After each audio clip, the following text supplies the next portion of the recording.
तो चलिए बिना किसी देरी के सीधे इस कहानी में गोता लगाते हैं। आज के इस खास एक्सप्लेनर में हम स्कल टाउन्स की उस खौफनाक और रहस्यमयी दुनिया का पर्दाफाश करने वाले हैं जिसने हम सबको बुरी तरह उलझा कर रख दिया है। आखिर पर्दे के पीछे चल क्या रहा है? जो आत्माएं आज गांव वालों के खून की प्यासी बनी हुई हैं, क्या उनका सच कुछ और ही है?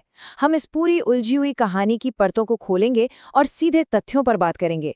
एक ऐसा गहरा रहस्य जो पूरे 400 साल पुराना है और आज फिर से सतह पर आ गया है। जरा इन शब्दों पर गौर कीजिए। उनके जागने का कारण जानने के लिए हमें उनके पूरे इतिहास को खंगालना होगा।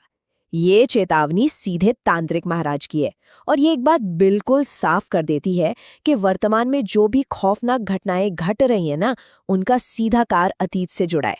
अगर हमें इस बड़े खतरे को समझना है तो समय में पीछे जाना ही होगा।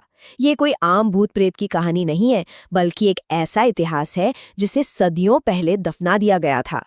तो सबसे पहले बात करते हैं कि आखिर वर्तमान समय में हो क्या रहा है।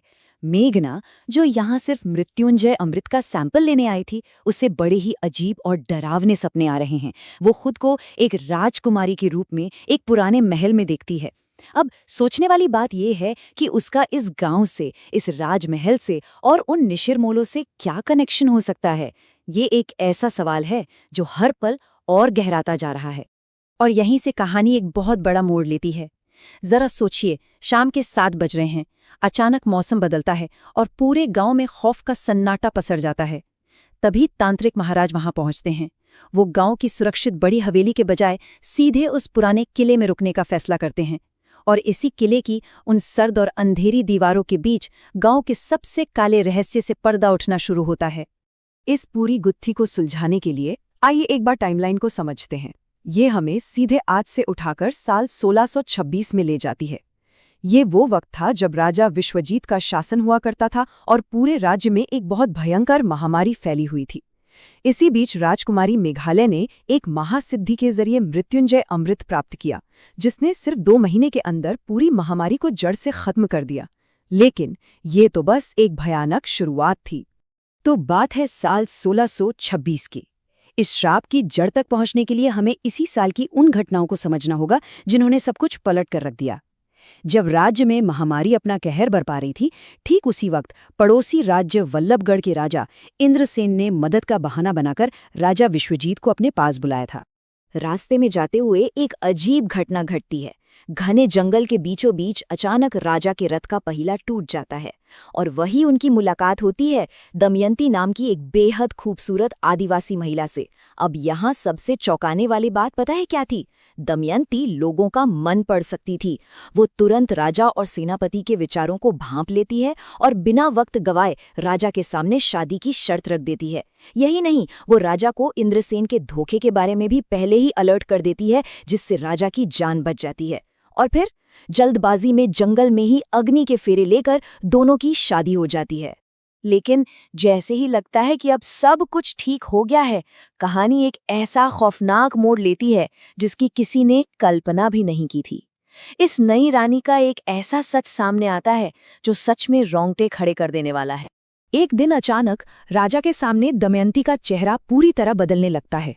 वो खूबसूरत रानी एक 100 साल की झुर्रियों वाली बूढ़ी औरत में बदल जाती है। असल में वो कोई साधारण इंसान थी ही नहीं।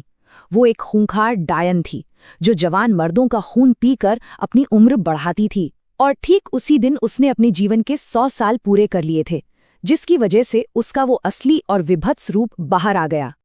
और इसके बाद दमयंती जो मांग रखती है वो किसी की भी होश उड़ा दे। उसने कहा, अगली एकादशी की रात तक यदि मैं 11 मुर्दों के खून से स्नान कर लूं तो मेरा यौवन लौट आएगा। अपनी मौत को टालने और वापस जवान होने की ये शर्त बहुत ही खौफनाक थी। ये कोई छोटी मोटी मांग नहीं थी। ये सीधे तौर पर राज्य के उन बेकसूर लोगों के साथ एक अमानवीय खिलवाड़ था जो पहले से ही अपनों को खोने का दुख झेल रहे थे। ये नंबर 10, ये सिर्फ एक मामूली संख्या नहीं है। ये राजा के उस पागलपन का सबसे बड़ा सबूत है। अपनी पत्नी को बचाने के अंधे प्यार में राजा ने अपने ही नागरिकों पर जुल्म ढाना शुरू कर दिया। गांव में जब भी किसी की मौत होती, राजा के सिपाही तुरंत उस शव को उठवा लेते। देखते ही देखते 10 शवों के खून से दमयंती को नहलाया जा चुका था। मृतकों का अंतिम संस्कार नहीं हो पा रहा था, जिसका सीधा सा मतलब था कि उनकी आत्माओं को कभी मोक्ष नहीं मिल सकता था। जाहिर सी बात है, गांव वाले राजा के इस क्रूर अत्याचार को कब तक सहते? यहीं से शुरू होता है इस पूरी कहानी का सबसे भावुक और दर्दनाक हिस्सा। वो लोग अपने प्रियजनों को बिना अंतिम संस्कार के इस तरह भटकने के लिए नहीं छोड़ सकते थे। उन मजबूर ग्रामीणों ने एक बहुत ही हताश और गुप्त योजना बनाई। उन्होंने तय किया कि अब से गांव में जब भी किसी की मौत होगी, कोई रोएगा नहीं, कोई शोक नहीं मनाएगा, ताकि राजा के जासूसों को जरा भी भनक ना लगे।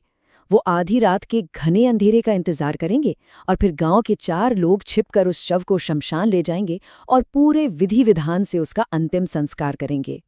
और दोस्तों, यहीं पर आकर निशिर मोलो को लेकर हमारा पूरा नजरिया बदल जाता है। जिन्हें आज तक हम खूंखार और खून के प्यासे राक्षस समझते आ रहे थे, वो असल में गांव के सबसे बहादुर और नेक लोग थे। निशिर यानी आधी रात और मोलो यानी कंधा देने वाले। ये वो लोग थे जो अपनी जान की परवाह किए बिना रात के अंधेरे में मृतकों को मोक्ष दिलाने का वो पवित्र काम करते थे। लेकिन अफसोस, उनका ये सीक्रेट प्लान ज्यादा दिन तक छिप नहीं पाया। एक शनिवार की रात राजा के गुप्तचरों ने घात लगाकर इन निशिर मोलो पर अचानक हमला कर दिया। उन 4 नेक आदमियों को बड़ी बेरहमी से मार डाला गया और वो 11वां शव चुराकर दमयंती के पास पहुंचा दिया गया। अगली सुबह दमयंती अपने उसी खूबसूरत और जवान अवतार में वापस आ गई। मतलब बुराई जीत गई और अच्छाई को बेरहमी से कुचल दिया गया। उन 4 आदमियों की अकाल मृत्यु हो गई थी और यही है उनके इस खौफनाक श्राप का असली कारण।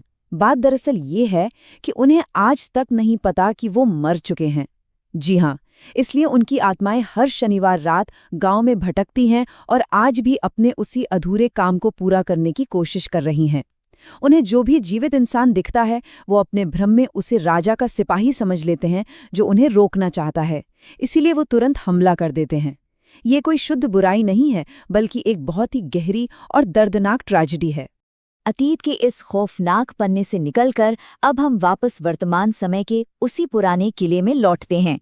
तांत्रिक महाराज ने गांव वालों को ये पूरी सच्चाई बता दी है, लेकिन अब सबसे बड़ा सवाल ये खड़ा होता है कि इस सदियों पुराने श्राप को आखिर तोड़ा कैसे जाए। इस पूरी मुसीबत से बचने का सिर्फ एक ही रास्ता है, और वो है 400 साल पुराना एक रहस्यमयी ग्रंथ, बीर परम पुराण। ये ग्रंथ आज भी उस राजमहल के किसी गुप्त कक्ष में छिपा हुआ है। इसका पता लगाने के लिए तांत्रिक महाराज को इसी किले में एक बेहद खतरनाक अनुष्ठान करना होगा। और सबसे जरूरी बात, इस दौरान सभी गांव वालों को अपने घरों के अंदर ही छिपकर रहना होगा, क्योंकि निशिर मोलो इस अनुष्ठान को रोकने के लिए अपनी पूरी ताकत के साथ वापस हमला कर सकते हैं, जो हमें इस एक्सप्लेनर के अंतिम और सबसे बड़े सवाल पर लाकर खड़ा कर देता है। मेघना का 1626 की उस राजकुमारी मेघालय से असली कनेक्शन क्या है? क्या वो उसी का पुनर्जन्म है? और क्या तांत्रिक महाराज का ये अनुष्ठान निशिर मोलो के अगले खौफनाक हमले से पहले सफल हो पाएगा?